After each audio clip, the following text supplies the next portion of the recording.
Hi, இன்றைக்கி நம்ம பார்க்க போகிற கிராமர் பாயிண்ட் N4ல் வர்ற ஷிகா நானி நானி நாய் அப்படிங்கிறது தான். வாங்க பார்க்கலாம். இந்த ஷிகா நானி நானி நாய் அப்படிங்கிறதுக்கு என்ன அர்த்தம்னா, இது ஏதோ ஒன்றை தவிர வேறு எதுவுமே இல்லை அப்படிங்கிறது தான் இதுக்கு அர்த்தம். இதோட ஃபார்மேஷன் ரூல் என்னென்னா, இது பக்கத்தில் எப்போவுமே வரக்கூடிய வார்த்தை அதோட நெகட்டிவ் ஃபார்மில் தான் இருக்கும். இப்போ நம்ம ஷிகாவை தமிழில் வர தவிர ஓட கனெக்ட் பண்ணுறோம் இல்லையா? இப்போ நீங்கள் தவிர வச்சு சென்டென்ஸ் ஃப்ரேம் பண்ணாலும் எப்படி சொல்லுவீங்க? இதை தவிர வேறு எதுவும் சாப்பிட மாட்டேன், இது தவிர வேறு எதுவும் இல்லை, அப்படி தான் நம்ம சொல்கிறோம். ஸோ தவிர கூடயும் எப்பயுமே நெகட்டிவ் தான் வரும். அதே ரூல் தான் இங்கேயும். ஷிகா கூடயும் எப்பயுமே நெகட்டிவ் தான் வரும். ஸோ இப்போ வாங்க 2 எக்ஸாம்பிள்ஸ் பார்க்கலாம். ஸோ ஃபர்ஸ்ட் எக்ஸாம்பிள் ஓ சாய்ஃபுனோ நாக்கானி செய்யன் ஷிகா அரிமாசேன்.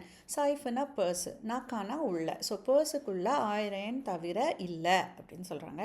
வதாஷிவா ஹிரகானா ஷிகா கக்கேமாசேன். நான் ஹிரகானா தவிர வேறு எதுவுமே எழுத மாட்டேன் அப்படின்னு சொல்கிறாங்க. ஸோ நீங்கள் இப்போ N5ல் மட்டும் அப்படிங்கிறதுக்கு ஒரு வார்த்தை படிச்சிருப்பீங்க இல்லையா? தாக்கே அப்படிங்கிறது.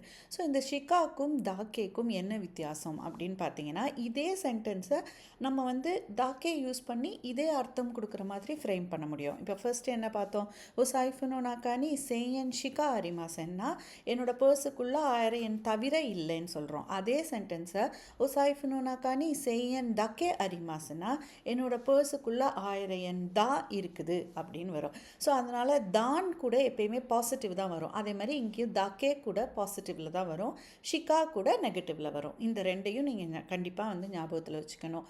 இப்போது நீங்கள் படித்தது உங்களுக்கு புரிஞ்சிருக்கும்னு நினைக்கிறேன். இப்போ கொடுக்குற கொஸ்டினில் எந்த ஆப்ஷன் கரெக்டான ஆப்ஷனுங்கிறத வீடியோ பாஸ் பண்ணிட்டு கொஞ்சம் திங்க் பண்ணுங்கள்.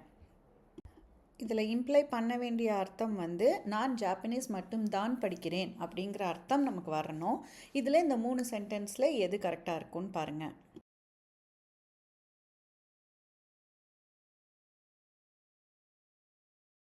கரெக்டாக கண்டுபிடிச்சிருப்பீங்கன்னு நினைக்கிறேன். பி தான் கரெக்ட் ஆன்சர். ஷிகா பெங்க்யோ ஷிமாசன் அப்படிங்கிறது தான் வரும். இப்போ நம்ம தாக்கே யூஸ் பண்ணியிருந்தோன்னா பெங்க்யோ ஷிமாஸ் அப்படின்னு முடிஞ்சிருந்துச்சுன்னா அந்த ஆப்ஷனும் அதே அர்த்தம் தான் கொடுக்குறதா இருந்திருக்கும். இந்த கிராமர் பாயிண்ட் உங்களுக்கு புரிஞ்சிருக்கும்னு நினைக்கிறேன். நாளைக்கு இன்னொரு கிராமர் பாயிண்ட்டோடு உங்களை மீட் பண்ணுறேன். நம்ம சேனல் பிடிச்சிருந்துச்சுன்னா லைக் பண்ணுங்கள், ஷேர் பண்ணுங்கள், சப்ஸ்கிரைப் பண்ணுங்கள். தேங்க்யூ, பாய்.